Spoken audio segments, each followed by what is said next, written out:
Ok, je pense qu'à la fin de la prédication, on va faire la liaison avec le thème en même temps. Donc, ici, on nous dit, comme Jésus était en chemin avec ses disciples, il entra dans un village et une femme nommée Marthe le reçut dans sa maison. Donc, ici, nous avons vu qu'il y avait une femme qui était nommée Marthe qui a reçu Jésus dans sa maison. Donc, et s'il y a par exemple quelqu'un qui n'a pas encore reçu le Seigneur Jésus totalement dans sa maison, le Seigneur Jésus va totalement faire entrer dans sa maison dans le nom de Jésus. Nous avons vu à chasser qui a reçu le Seigneur Jésus dans sa maison. Alors quiconque croit au Seigneur Jésus ou quiconque d'une certaine manière accepte certaines choses de Jésus, on peut dire que cette personne-là aussi d'une certaine manière a reçu Jésus dans sa maison. Donc on voit Marthe aussi a reçu Jésus dans sa maison. Marthe n'a pas fait comme certaines personnes qui disent que Jésus n'existe pas. Voilà, un jour j'étais quelque part et j'étais en train de manger, voilà. Et le gars est venu a dit que bon, lui, ces affaires d'église là, ça l'énerve souvent. Que c'est l'argent qui compte dans la vie. Et en même temps, la vendeuse a répliqué. J'étais en train de finir de manger, j'avais un autre programme. Donc je n'ai pas trop voulu m'impliquer. Alors je me suis tué, je suis parti. Après ça, on dit juste que c'est l'argent qui était la chose la plus nécessaire. C'est l'argent qui comptait dans la vie. Que ces affaires d'église là, c'est pour saouler les hommes, ou bien pour nous voler encore davantage. Donc Marthe n'a pas fait cette affaire-là. Elle ne s'est pas dit que c'est l'argent qui est nécessaire. Et bizarrement, je connaissais la personne avait de sérieux problèmes. J'avais juste envie de dire, j'avais envie d'un peu de droiter ce problème et de dire, pas lui dire genre c'est toi, mais dire, telle personne qui a telle chose. Je ne sens pas, peut-être Jésus pouvait régler, non? Tout ça s'est passé dans ma tête rapidement. Je me suis dit, bon, gros, tu as des choses à faire. Laisse-les, après tu vas voir comment gérer. Et je suis parti. Mais Marthe n'a pas fait comme eux. Marthe n'a pas dit, et c'est l'argent qui est la bonne chose. Jésus là, ce n'est rien. Pourquoi perdre son temps à aller à l'église? Pourquoi faire telle chose? Pourquoi faire telle chose? Pourquoi faire telle chose? Et si nous voyons, Marthe, d'une certaine manière aussi, avait une révélation du Seigneur Jésus. Sans que tu n'aies une révélation du Seigneur Jésus, il t'est impossible de l'accepter chez toi. Il y a des gens qui ont totalement refusé Jésus. Il y a des gens qui ont totalement refusé Dieu. Il y a des gens qui se foutent totalement de Dieu. Ils l'ont accepté d'aucune manière. Donc si nous acceptons Jésus d'une certaine manière, nous devons remercier le Seigneur parce qu'il nous a donné au moins la révélation de Jésus. Il nous a montré qu'il y a vraiment quelque chose de bon en Jésus. Il y a un chant qui dit que Jésus est plus doux que le miel. Elle a même entendu de tels chants. Donc il y a vraiment quelque chose de bon en Jésus. Et si tu viens à Jésus, il n'y a pas possibilité que toi tu ne puisses pas trouver pour toi. Les voleurs trouvent pour eux, le voleur n'a pas trouvé pour lui en Jésus. Les soldats trouvent en Jésus. Il y avait un soldat un jour qui est venu à Jésus. Je pense qu'il y avait au moins 2 soldats qui étaient venus à Jésus. Il y avait un qui a demandé la guérison de sa fille. Il y avait un autre qui a demandé à ce que son serviteur soit guéri. Eux tous ont trouvé quelque chose en Jésus. Les prostituées trouvent pour eux en Jésus. Les femmes mariées trouvent pour eux en Jésus. Les jeunes filles trouvent pour eux en Jésus. Tout le monde, quelle que soit ta classe sociale, quel que soit ton rang, quelle que soit ta philosophie, quelle que soit ta famille, quelle que soit ton ethnie, de là où tu viens, n'importe d'où tu sors, tout le monde trouve pour lui en Jésus. La Bible dit Jésus-Christ est venu là habiter au milieu d'eux. Je ne veux pas entrer dans certaines philosophies. Je veux vous démontrer que le fait aujourd'hui qu'on chante des chants fonds, ou bien le fait qu'on chante des chants Yoruba, c'est le fait que Jésus-Christ s'est introduit dans notre culture. Jésus-Christ n'était pas fond. Jésus-Christ n'était pas Yoruba. Ou bien, Jésus-Christ ne comprenait ni mineur. Mais c'est vraiment quelque chose de fort. On va encore prendre ce verset qui dit et il a habité au milieu d'eux. Même si nous ne le voyons pas actuellement, même le fait qu'on chante des chants fonds, même le fait qu'on chante des chants Yoruba, Jésus-Christ y tire sa gloire. Et pourquoi Jésus-Christ y tire sa gloire? Parce qu'il est dedans. Jésus-Christ est venu habiter au milieu de nous. Tout ce qu'il cherche, c'est habiter au milieu des hommes. Tout ce qu'il cherche, c'est avoir une liaison avec les hommes. C'est pouvoir donner de sa vie aux hommes. Et il n'y a pas moyen que quiconque vient à Jésus ne puisse pas trouver pour lui en Jésus. Alors Marthe a vu ça, il a invité Jésus chez lui. Il y a plusieurs qui invitaient Jésus chez eux. Et tout le temps où on invitait Jésus chez soi, il y avait toujours de grandes choses. Sachez inviter Jésus chez lui, il a reçu le salut. Ils étaient pleins à avoir invité Jésus. Il y avait même un pharisien qui a invité Jésus chez lui. Il a vu des miracles qu'il n'a jamais eu à voir. Alors, nous tous, nous trouvons forcément quelque chose en Jésus. Donc, il est vraiment fort de pouvoir se rattacher à Jésus. S'il y a une chambre dans ton cœur que tu n'as pas encore laissée à Jésus, pour le lui laisser, tu vas voir qu'il va prendre le contrôle. Quelque chose de grand va se passer dans le nom de Jésus. Amen. Et lorsque nous venons dire, elle avait une sœur nommée Marie qui s'étant assise aux pieds du Seigneur, écoutait sa parole. Notez cette partie-là. Marie et Marthe en question avaient une sœur qui était Marie, qui elle était assise aux pieds du Seigneur. Et lorsqu'elle était assise aux pieds du Seigneur, elle écoutait sa parole. On va passer rapidement ce verset, on vient au verset 40. On dit, Marthe, occupée à divers soins domestiques, survint et dit, Seigneur, cela ne te fait-il rien que ma soeur me laisse seule pour servir? Dis-lui donc de m'aider. Alors nous pouvons voir, Marthe vient ayant accueilli Jésus dans sa maison. La Bible nous dit qu'elle était occupée à divers soins domestiques. Elle était occupée à beaucoup de choses. Elle était là à servir. Elle était là à faire énormément de choses. Quand nous regardons bien juste après, on dit Marthe, occupée à divers soins domestiques, on dit elle suivait et dit Seigneur. Et déjà dans ta version.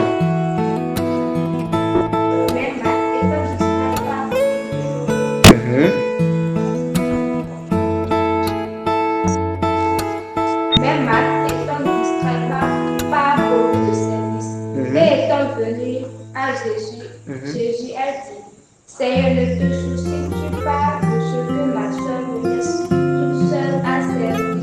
On reprend la deuxième partie. À part son domestique et autres là, reprend juste ce qu'elle a dit. On dit suivant. Dis cette partie là. Seigneur, ne te soucies-tu. Bien avant ça. Et elle avait une sœur Marie, qui aussi s'étant assise au pied de Jésus, écoutait sa parole. Même Marthe étant distraite par beaucoup de services. Et étant venue à Jésus, elle dit, Seigneur, ne te soucies-tu pas de ce que ma soeur me laisse toute seule à servir? Ok. Si nous regardons très bien, il y a certaines versions qui disent qu'elle est venue, elle a blâmé Jésus. C'est ce que je voulais qu'on notifie. Elle est venue, elle a dit, ne te soucies-tu pas que quoi? Je vais lire dans ma version ici. On dit, cela ne te fait-il rien que ma soeur me laisse seule pour servir? Elle est venue là commencer à blâmer Jésus. Et pourquoi toi là, ça ne te fait rien que tu vois ma soeur, elle est là simplement paresseuse, elle ne fait rien. Et elle est juste là et moi je suis en train de faire tout le travail. Elle blâmait Jésus. Bon, un petit truc qu'on peut noter ici, c'est d'une certaine manière, vous savez, le fait de pouvoir blâmer, c'est parce que son cœur était assez, comment dire, elle était surchargée, c'est pas, elle était assez émotionnelle. Et bon, juste un petit truc à tirer ici, juste comme une petite parenthèse, c'est que lorsque vous êtes émotionnel, le mieux c'est de garder votre calme. C'est pas, il y a par exemple un jour, il y a un gars, et son propriétaire le dérangeait tellement qu'il a décidé de faire quoi? De juste dire, hé propriétaire, c'est fini, genre, ce mois-là, je quitte la maison. Mais en réalité, intentionnellement, il ne le disait pas. Je ne sais pas si vous avez compris. Genre, ou bien il y avait une jeune fille, par exemple, disons, bizarrement, son fiancé avait l'habitude de faire certaines choses. Et il dit, si prochainement tu fais ça, on finit, on rompt la relation. Et bizarrement, le gars fait ça prochainement, là, on y a rompu. Et elle allait écrire à son pasteur, s'il te plaît, je n'imaginais pas en réalité ce qu'il était en train de dire.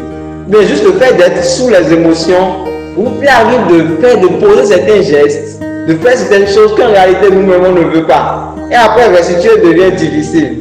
C'était une même chose comme ça qu'elle avait fait. Elle était tellement surmenée. Ses émotions avaient pris l'envol. Elle est juste venue vers les elle a dit, hé, toi ça ne te fait rien de voir ma soeur, elle est en train de faire telle chose, elle est en train de faire telle chose, elle est en train de faire telle chose. Elle est juste assise là et moi je suis en train de travailler, je suis en train de faire ceci, je suis en train de faire ceci, je suis en train de faire ceci.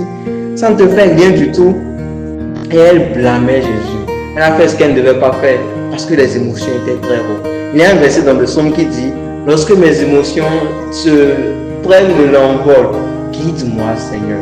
Le mieux, c'est que quand vous arrivez dans des situations où les émotions vous prennent énormément, le mieux, c'est de totalement vous calmer, de demander à ce que le Seigneur puisse prendre le contrôle. Là, il y a des moments donné, je sais que si je parle là, je vais détruire des choses. Moi, j'étais trop en colère. Alors, je pouvais souvent me taire. Et je laisse la situation se régler d'elle-même. Elle-même, à un moment donné, arrivé, j'étais au milieu de certaines personnes. Et c'était comme si genre, les gens se pensaient que j'avais fait telle chose, or je ne l'avais pas en réalité fait. Leur comportement envers moi était devenu de façon bizarre. Et si je devais riposter à l'heure actuelle, à un moment donné, on m'a dit quelque chose rapidement comme ça m'a tellement choqué. Je suis tout simplement, je suis reparti. Et ainsi, la solution s'est résolue d'elle-même. Donc le mieux, lorsque vous êtes surmené, le mieux c'est juste de demander à ce que le Saint-Esprit puisse vous guider. Parce que vos émotions prennent totalement le contrôle. Vous avez juste envie de parler, de dire telle chose. Le mieux c'est totalement de vous taire. Elle sans savoir, elle a blâmé le roi des rois. Elle a blâmé le Seigneur des seigneurs. Elle a blâmé l'irréprochable. Et elle dit, m'a occupé à divers soins domestiques. Suivant, elle dit, Seigneur, ça ne te fait-il rien que ma soeur me laisse seule pour servir? Dis-lui donc de m'aider. Le Seigneur lui répondit, Max, tu t'inquiètes, tu t'agites pour beaucoup de choses. Et ici, à un moment donné, après avoir blâmé Jésus lui répondit alors. Le Seigneur lui répondit, Max, tu t'inquiètes et tu t'agites pour beaucoup de choses.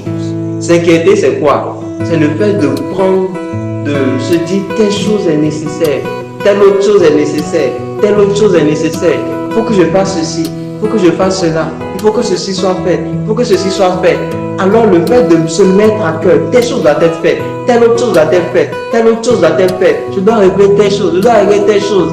Et lorsqu'elle prend soin de tout ça, elle devient totalement inquiète. C'est ça en fait l'inquiétude. Le fait de prendre soin de beaucoup de choses. Ceci doit être fait, ceci doit être fait, ceci doit être fait, ceci doit être fait. Et Jésus lui dit, tu t'inquiètes et tu t'agites pour beaucoup de choses. Jésus lui dit après, une seule chose en réalité est nécessaire. Je vais essayer d'expliquer. J'espère que le Seigneur nous donne la grâce de pouvoir comprendre. Et souvent les gens pensent que... je prends par exemple l'exemple de quelqu'un. Il y avait une fille par exemple qui, juste après l'avoir rompu avec son fiancé, c'est l'un des exemples que je veux prendre pour que vous essayez de comprendre en réalité le contexte de ce qui est vraiment dans le verset. Juste après l'avoir rompu avec son fiancé, elle dit à son pasteur, sans lui je ne peux vivre. Le pasteur lui a répondu, et avant lui tu vivais, après lui tu vivais encore. Parce que quoi? En réalité, elle pensait que c'était vraiment ça qui était nécessaire pour elle. Elle se disait, sans le gars, je ne peux pas vivre. Elle pensait que vraiment c'était la source. Sans ça, je ne peux pas exister. Actuellement, il y a plusieurs d'entre nous qui définissent certaines choses comme la source de nos vies. Il y a plusieurs personnes plutôt qui définissent certaines choses comme la raison de notre vie. Si je ne réussis pas ceci là, je ne trouve pas de sens en réalité à ma vie. Si par exemple je ne mange pas, c'est de la nourriture en fait. Dieu a dit on ne me voit pas du pain seulement. Par exemple si je ne mange pas aujourd'hui, cela je ne pourrais vraiment pas vivre. Bien si je n'ai pas d'amis, vous savez il y a des gens qui ont grandi par exemple dans des familles où par exemple le papa n'a jamais été là, ou bien et c'est pas. Il y a certaines personnes qui ont eu certains traumatismes dans leur enfance. Peut-être pour certaines personnes, par exemple, leur père n'était jamais là. Et à cause de ça, elles ont souvent besoin de quelqu'un. Besoin de se sentir en famille. Besoin de se sentir aimé.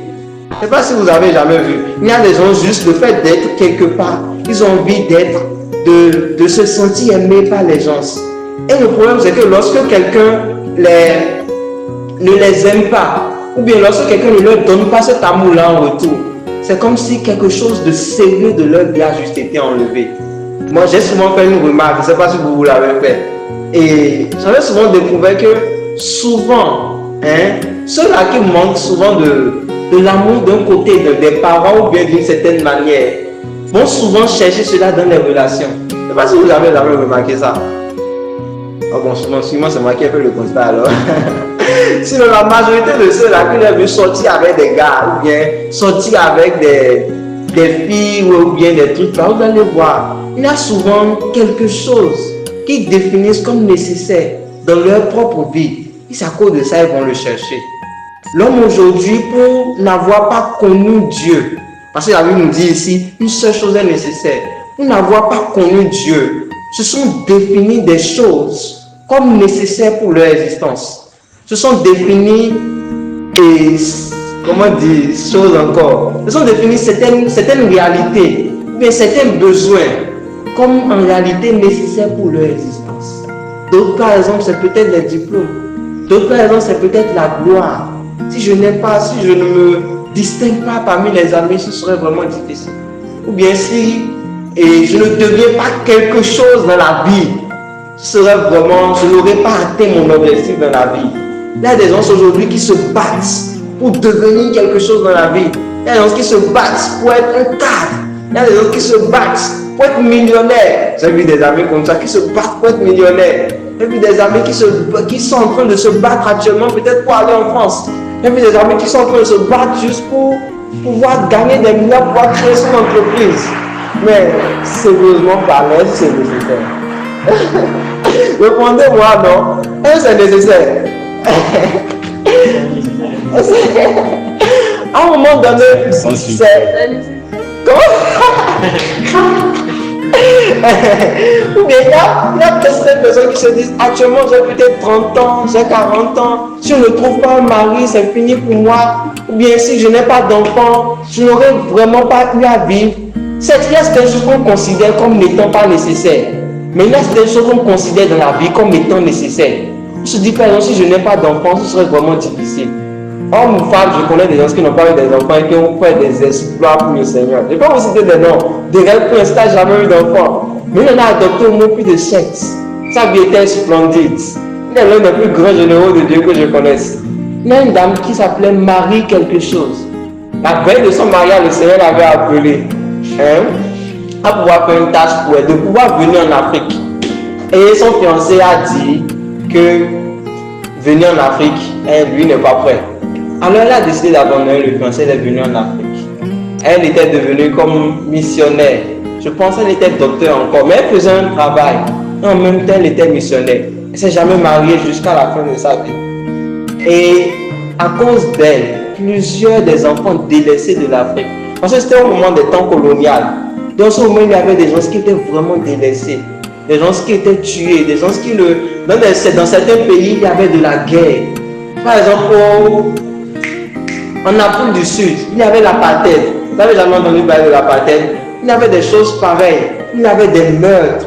Les gens s'étaient délaissés. Les gens n'avaient pas de vie. Les gens ne se connaissaient même pas Jésus. Leur vie était totalement bizarre. Et juste du fait qu'elle soit venue en Afrique, ça a changé la vie de plusieurs personnes. Dites-moi, est-ce que le mari était nécessaire? Les filles. Est-ce que les enfants étaient nécessaires? Non. Je vous assure tout. Il y a des gens, voilà, il y a des gens, j'entendais un jour quelqu'un parler, on est en train de confronter quelque chose de vraiment sérieux. Analysons réellement, je voudrais qu'on analyse. Il y a par exemple, imaginez, si Dieu ne vous donne pas un enfant, et de son propre sujet, Dieu lui-même le décide de vous donner un enfant, vous pensez que vous pouvez éduquer cet enfant? Il y a des gens qui sont riches, mais qui ont des enfants bâtards. Il y a des gens qui sont riches, mais qui ont des enfants qui ne peuvent pas contrôler.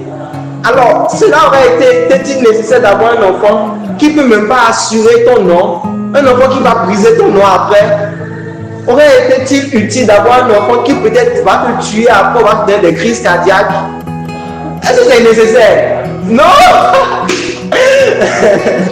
Mais lorsque tu prends la Bible dit ici, une seule chose est nécessaire. Et qu'elle sera du mariage, choisit la bonne part, qui ne lui sera jamais ôtée. Donc surtout, si vous prenez Jésus comme la seule chose qui est d'abord nécessaire, là où le reste des choses viendra après. Tu te donneras de très bons enfants, de bons maris. Voilà. Oh mais voilà. On parlait de mari tout à l'heure.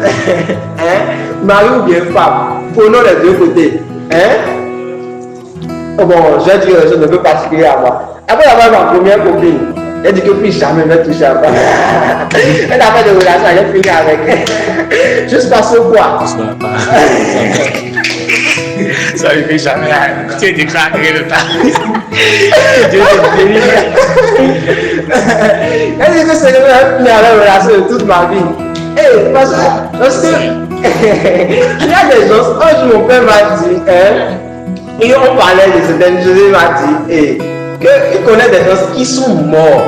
À cause de quoi? À cause de femmes. Non, c'est pas un sujet drôle, sérieusement, c'est pas un sujet drôle. On ne peut pas des trucs vraiment sérieux.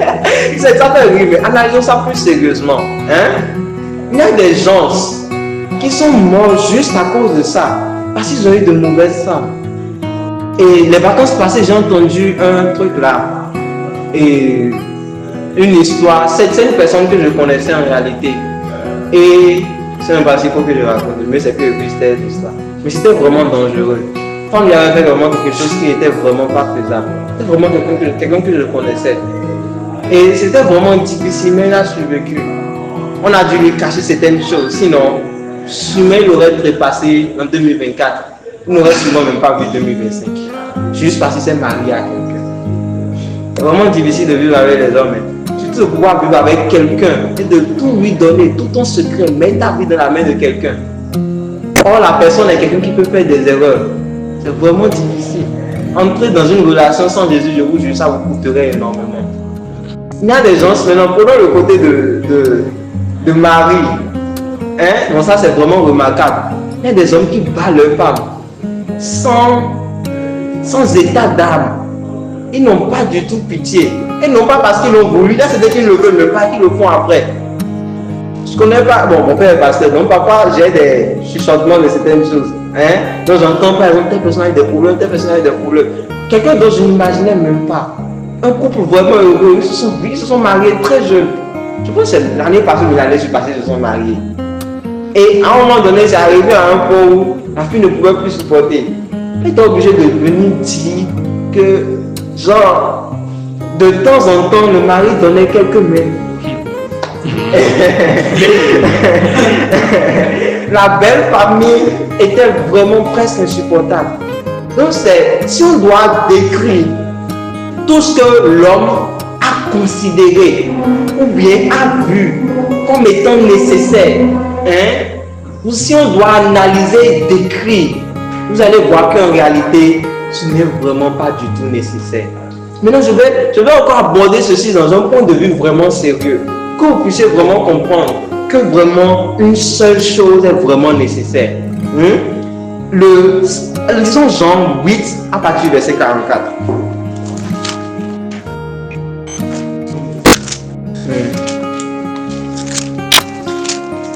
Jean 8, 44. Vous avez pour père le diable et vous voulez accomplir les désirs de votre père. Oui. Il a été meurtrier dès le commencement. Oui. Et il ne se tient pas dans la vérité. Il ne se tient pas dans la vérité. Parce qu'il n'y a pas de vérité en lui. Parce qu'il n'y a pas de vérité en lui. Lorsqu'il profère le mensonge, il parle de son propre fond. Il parle de son propre fond. Car il est menteur et le père du mensonge. Car il est menteur et le père du mensonge. Et moi, parce que je dis la vérité, vous ne me croyez pas. Vous ne me croyez pas. Qui de vous me convaincra du péché? Qui de vous me convaincra du péché? Si je dis la vérité. Ok, on va reprendre. Tu vas lire les bases. Bon, on va reprendre la partie du verset 44 là. Et tu vas lire ça vraiment fort. On y va. Vous avez pour père le diable. Et vous voulez accomplir les désirs de votre père. Il a été meurtrier dès le commencement. Et il ne se tient pas dans la vérité. Parce qu'il n'y a pas de vérité en lui. Lorsqu'il profère le mensonge, il parle de son propre fond. Car il est menteur et le père du mensonge. Et moi, c'est bon déjà. Une des choses que je voudrais qu'on puisse voir ici, la Bible dit que Satan est quoi? Est le père du mensonge. On dit chaque fois qu'il profère le mensonge, qu'est-ce qu'il fait? Il parle de son propre fond. Il parle de lui-même. En réalité, le diable n'a été que déceveur. Et il nous fait croire que de tout le début, ce verset, le chapitre que je viens est vraiment sérieux. Parce que ça lie vraiment encore, ça lie à vraiment quelque chose de vraiment important. De tout, depuis le début de l'humanité, hein, nous pouvons voir ce chapitre comme un truc un peu simple. Marie était en train de servir à manger, Martha fait telle chose et Jésus a dit, cette chose est nécessaire, c'est fini. Mais en réalité, quand on sent ça va au-delà. Parce que depuis le commencement, la seule chose que le diable a fait, ou bien l'une des choses les plus importantes que le diable a fait, c'est de décevoir les gens. C'est de leur dire en réalité que et telle chose est nécessaire, alors qu'en réalité la chose n'est pas nécessaire. Je ne sais pas si vous êtes en train de voir. Et lorsque cela touche à un point culminant qui est notre vie, cela enlève beaucoup de choses en nous. On est arrivé? Ok. Lorsque cela touche à notre vie, cela risque de détruire beaucoup de choses en nous. Parce que nous sommes ici en train de voir, quand nous étions en train de parler de Marc et tout et autres, nous sommes en train d'aborder cet effet de la vie. Parce que l'homme étant vivant doit voir au moins une raison. Pourquoi je suis là? Qu'est-ce qui est vraiment nécessaire? Qu'est-ce qui n'est pas nécessaire? Et alors l'homme se dit, telle chose est nécessaire, telle autre chose est nécessaire, telle autre chose est nécessaire, telle autre chose est nécessaire. Alors le diable voit que si sur ce point-là, il réussit à nous mentir, à nous dire en réalité c'est ceci qui est nécessaire, or qu'en réalité c'est autre chose qui est nécessaire, il aurait gâché notre existence. C'est vrai que vous êtes en train de comprendre ce que je suis en train de dire. Si le diable réussit à nous mentir en disant en réalité c'est telle chose qui est nécessaire pour toi et non ceci, il aurait gâché un point culminant de notre vie. Et par la grâce de Dieu, ne le gâchera pas dans le nom de Jésus. Parce que nous savons ce qui est nécessaire. Alléluia. Quand nous prenons par exemple déjà, et on ne va pas trop lire, on va juste narrer juste un tout petit peu l'histoire. L'histoire d'Adam et de Ève. Ils étaient dans le jardin. Et ils étaient là. Le Seigneur leur avait dit tout ce qu'il fallait. Et lorsque le diable est venu à mentir, je voudrais que vous notifiez en réalité un truc. Ici, comment je vais arriver à expliquer ça là rapidement? Bon, on va juste partir, on espère que le Seigneur puisse faire grâce, on va pouvoir comprendre. Lorsque le Satan est venu, il a commencé à leur mentir. Il a dit, prenez l'arbre du bien, de la connaissance du bien et du mal. Et lorsqu'ils ont pris cet arbre, qu'est-ce qui s'est passé? Ils se sont séparés de Dieu. Si nous devons comprendre en réalité, la Bible dit qu'ils sont morts spirituellement. Parce que quoi? La mort spirituelle, c'est quoi? C'est le fait d'être séparé de Dieu.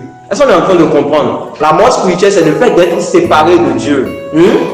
Mais qu'est-ce qui les a amenés à se séparer de Dieu?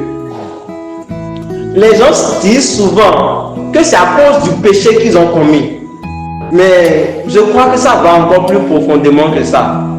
Les gens disent que c'est à cause de la désobéissance qu'ils ont commis envers Dieu. Mais je ne pense pas trop que ça soit à cause de la désobéissance.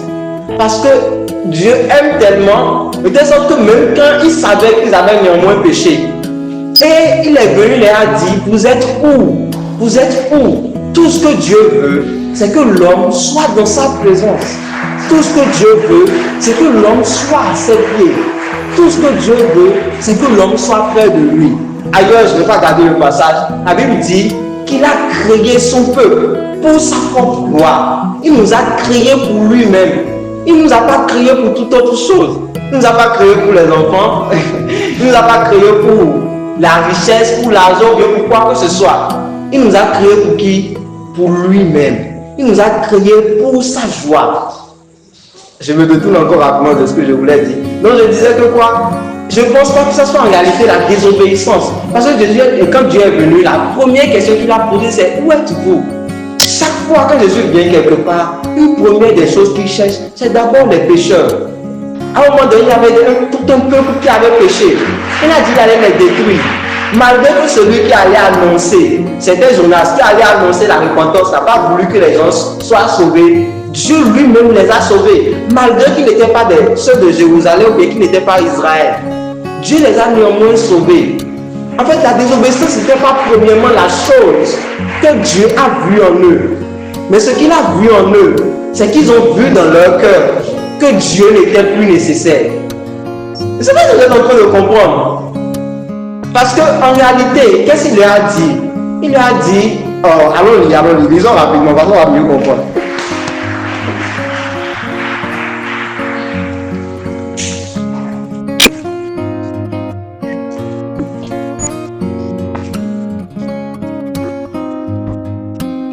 Ok, on dit, le serpent était le plus rusé de tous les animaux des champs que l'Éternel Dieu avait fait. Il dit à la femme, Dieu a-t-il réellement dit, vous ne mangerez pas de tous les arbres du jardin? La femme répondit au serpent, nous mangeons du fruit des arbres du jardin, mais quant au fruit de l'arbre qui est au milieu du jardin, Dieu a dit, vous ne mangerez point et vous n'y toucherez point, de peur que vous ne mouriez. Alors le serpent dit à la femme, vous ne mourrez point, mais Dieu sait que le jour où vous en mangerez, vos yeux s'ouvriront et que vous serez comme des dieux. Si vous avez compris, le fait d'être comme des dieux signifie juste que vous n'avez plus besoin de Dieu. Je ne sais pas si vous êtes en train de comprendre. Le fait de devenir comme des dieux signifiait que Dieu n'était plus la seule chose qui était nécessaire. Et lorsque Dieu devient la chose qui n'est plus nécessaire, alors on perd en réalité le sens de notre existence. Notre vie, c'est que Dieu puisse habiter en nous. Paul va dire que pour moi, vivre, c'est Christ. Paul dit, si je vis, c'est Christ qui vit en moi. Ce n'est plus moi qui vis. Parce qu'il reconnaît Dieu comme la source de sa vie. Parce qu'il reconnaît Dieu comme le centre de son existence. Parce qu'il reconnaît Dieu que Jésus doit avoir la première place dans son cœur. Puis l'unique place dans son cœur. Les autres choses ne sont que des dérivés de la vie de Jésus-Christ en nous. Les enfants, ou bien tout ce que nous considérons comme nécessaire, seront des dérivés de la vie de Jésus-Christ en nous. Les enfants seront les dérivés de quoi? De la vie de Jésus-Christ en nous. Un bon mariage sera quoi? Un dérivé de quoi? De la vie de Jésus-Christ en nous. Un succès dans la vie sera quoi? Un dérivé de la vie de Jésus-Christ en nous. Toute autre chose que nous considérons comme nécessaire dans la vie sera quoi? Un dérivé de la vie de Jésus-Christ en nous. La seule chose qui est nécessaire, c'est quoi? C'est Jésus-Christ. L'unique chose, la chose qui nécessite notre attention, la seule chose qui a d'importance, c'est qui? C'est Dieu. Alors moi, je ne suis pas en train de vous mentir, je suis vraiment en train de vous dire la vérité. Vous n'avez pas besoin d'être comme des dieux. Parce que le jour où vous deviendrez comme des dieux, vous allez mourir. Le jour où vous deviendrez comme des dieux, vous n'aurez pas le sens de votre existence. Le jour où vous deviendrez comme des dieux, vous allez juste vivre par là et par là. Vous ne pourriez même pas vivre. Dieu n'a pas créé l'homme pour qu'il puisse vivre indépendamment de lui. Dieu n'a pas créé l'homme pour que l'homme puisse vivre hors de lui. Dieu n'a pas créé l'homme pour que l'homme puisse commencer à chercher toute autre chose. C'est parce que lorsque l'homme a décidé de se voir vraiment important et de commencer à chercher, de voir que Dieu n'est vraiment pas important, qu'il a commencé à chercher toute autre chose comme le sens de son existence. Mais même en tant que chrétien, il nous faut voir que quoi? C'est Dieu la seule chose qui est nécessaire. Il y a des gens qui sont dans la maison de Dieu, mais qui ne voient pas Dieu comme la seule chose nécessaire. Il y a des gens qui sont dans la maison de Dieu, mais qui ont encore des yeux sur toute autre chose. Notre relation avec Dieu est ce qui compte. Dieu étant dans notre cœur est la seule chose qui compte. Dieu étant dans notre vie est la seule chose qui est quoi? Qui est nécessaire. Alors les amis, comme le verset 42 le dit, une seule chose est nécessaire. Et c'est qui? C'est Jésus. La Bible dit Marie a trouvé la bonne part. Et laissez-moi vous dire que lorsque vous trouvez la bonne part, personne ne peut vous l'enlever. Personne ne peut vous l'enlever. Personne sur cette terre ne peut vous l'enlever. La Bible dit ailleurs, ne cherchez pas des trésors là où la terre et la rouille peuvent dérober. Mais là où quoi? Il n'y a ni voleur. Ok. Là où il n'y a ni voleur et il n'y a ni rouille, il n'y a rien d'autre qui peut dérober. Lorsque vous trouvez Jésus, vous trouvez un trésor que personne ne peut vous enlever. Lorsque vous trouvez Jésus, vous trouvez un trésor que même votre mère ne peut vous enlever, que personne d'autre ne peut vous enlever. La richesse, on peut vous l'enlever. Ceux qui sont riches sont ceux qui redoutent le plus. Vous savez ça? Hein? Ceux qui sont obéissants, ceux qui cherchent à maintenir leur statut. Devenir grand dans quelque chose, c'est vraiment facile, un peu facile, c'est un peu difficile. Mais rester grand est vraiment quelque chose de difficile. J'ai eu à étudier vraiment certains hommes les plus grands de ce monde, certains qui sont un peu grands. Steve Jobs, vous le connaissez? Et celui qui a créé le téléphone Apple, bon, il est déjà mort. D'abord, la mort a fini avec lui. La mort l'a séparé de tout. Et qui d'autre encore? Albert Einstein, tous ces gens-là. En réalité, c'est lorsqu'on ne trouve pas que Dieu est vraiment nécessaire, on perd vraiment tout. La richesse peut partir. Rester grand, c'est vraiment difficile à maintenir. Prenons juste en Afrique, ceux qui sont à de hauts places. Imaginez par exemple Talon, je suis sûr qu'il a des stratégies en cachette. Bon, on ne va pas le critiquer. Mais imaginez tout ce qu'il a fait pour maintenir sa position. Qu'on a vu juste au dehors. Ils ont été enfermés. Vous pouvez facilement les faire trucs là, non? Les libérer. Des jeunes sont morts. Il y a eu des coups d'État. Il y a eu beaucoup de choses. Juste pourquoi? Pour qu'ils puissent rester à la place du président. Point.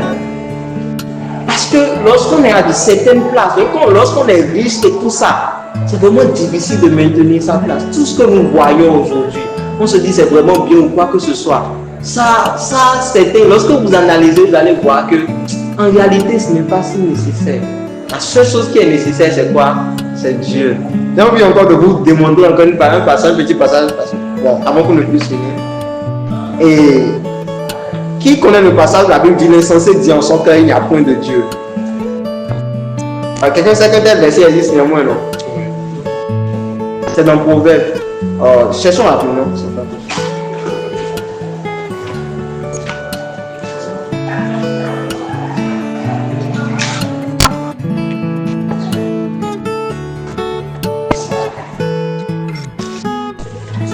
Ok, pour ne pas perdre le temps, il y a un verset dans le livre des Proverbes, on n'a pas pu le lire, tout le verset, qui dit l'insensé dit en son cœur, il n'y a point de Dieu. Quelqu'un qui dit qu'il n'y a point de Dieu, quelqu'un qui ne voit pas Dieu comme la seule chose nécessaire, ne sont pas loin d'eux. Maintenant, la Bible les a appelés insensés. Il y a encore un autre passage dans le Nouveau Testament où quelqu'un était venu vers Jésus. Il a dit presque la même chose encore ici. Où il dit, va dire à mon frère que la vie qu'il a obtenue là, de venir me donner ça. Et Dieu l'a appelé insensé. Ici, je parle que c'est parce que Marthe était une femme que Dieu n'a pas voulu être direct avec elle. Sinon, elle l'a appelé insensé. Mais lorsque tu dis à une femme qu'elle est folle là, ça peut monter ailleurs. Donc Jésus-Christ a été patient, il lui a dit. Jésus-Christ a été patient, il lui a dit, Marie, tu t'inquiètes de beaucoup de choses. Mais si Jésus-Christ était présent au niveau à un homme, si par exemple Alain qui était venu lui dire, Seigneur, pourquoi par exemple le frère Anselme n'est pas venu faire telle chose, n'est pas venu faire telle chose. Jésus a dit, insensé. Parce que la Bible dit l'insensé dit en son cœur qu'il n'y a point de Dieu. Donc quelqu'un qui ne voit pas Dieu comme la seule chose nécessaire est un insensé. Est-ce que je vais vous expliquer pourquoi Dieu dit insensé? C'est qui est l'insensé en réalité? Je vous explique d'une certaine manière, on va essayer de comprendre. Un jour, il y avait quelqu'un qui n'avait pas passé une classe. Parce qu'il devait faire des jobs. Il devait se nourrir ou faire certaines choses, il avait certaines priorités. Bon. Ou bien, disons, il devait maintenir une vision qui était par exemple une carrière musicale par exemple. Et en même temps, il allait faire des répétitions avec des amis pour pouvoir maintenir son truc là, sans pouvoir accomplir sa vision. En même temps, ses parents l'ont envoyé à l'école. Et il devrait honorer ses parents. Le fait d'honorer ses parents en réussissant était vraiment quelque chose d'important, quelque chose de nécessaire, dans un sens. Donc, cette personne-là a tellement poursuivi sa vision qu'il a finalement redoublé la salle. Je ne sais pas si vous voyez. Et son père lui a dit, tu es un insensé. Vous avez besoin de comprendre, parce qu'il s'est préoccupé tellement de certaines choses qu'il a oublié la chose principale. Je vous explique. Pourquoi aujourd'hui on pense que nos profs de maths qui viennent au tableau, qui écrivent, qui finissent, sont comme des fous? Parce qu'ils se sont tellement concentrés sur le cours qui est vraisemblablement quelque chose de vrai, mais ils ont oublié la chose principale, qui est quoi? Qui est d'expliquer aux élèves, qui est d'expliquer aux étudiants en réalité Certes, ils font le cours, mais ils ont oublié la chose principale, qui est de pouvoir faire comprendre la notion aux étudiants. Je ne sais pas si vous êtes en train de voir. C'est la même chose aussi pour un fou. C'est à cause de ça on se dit, ce prof-là est vraiment fou. Parce qu'en réalité, ce n'est pas le fait qu'il écrit au tableau qui le rend fou. Non. Ce n'est pas le fait qu'il comprend des choses plus que nous qui le rend fou. D'ailleurs, on comprend des choses qu'un bébé de 2 ans ne comprend pas. Mais en réalité, c'est parce qu'il a oublié la chose principale qu'on le traite de fou. Je ne sais pas si vous êtes en train de voir. C'est la même chose aussi pour un fou normal qu'on voit. Parce qu'en réalité, le fou s'est tellement préoccupé de ses problèmes, de ses soucis, qui sont tellement devenus énormes dans sa tête, qu'il a oublié sa famille, qu'il a oublié ses enfants, qu'il a oublié le fait de s'habiller, qu'il a oublié le fait de prendre un bain, qu'il a même oublié comment s'habiller, qu'il a oublié tout ce qui pouvait donner un sens à sa vie. C'est à cause de ça qu'on le traite de fou.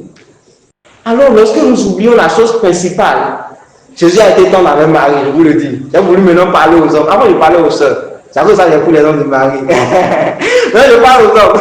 Si quelqu'un oublie Dieu, cette personne a mérite d'être appelée fou. Parce que Jésus-Christ, c'est la seule chose qui est vraiment nécessaire. Le plus grand péché dans la Bible, c'est le fait de se séparer de Dieu. Le plus grand péché dans la Bible, c'est le fait de ne pas voir Dieu comme la chose principale. Alors nous allons prier. Nous allons dire, Seigneur, tu es la chose qui compte pour moi. Tu es tout ce qui compte.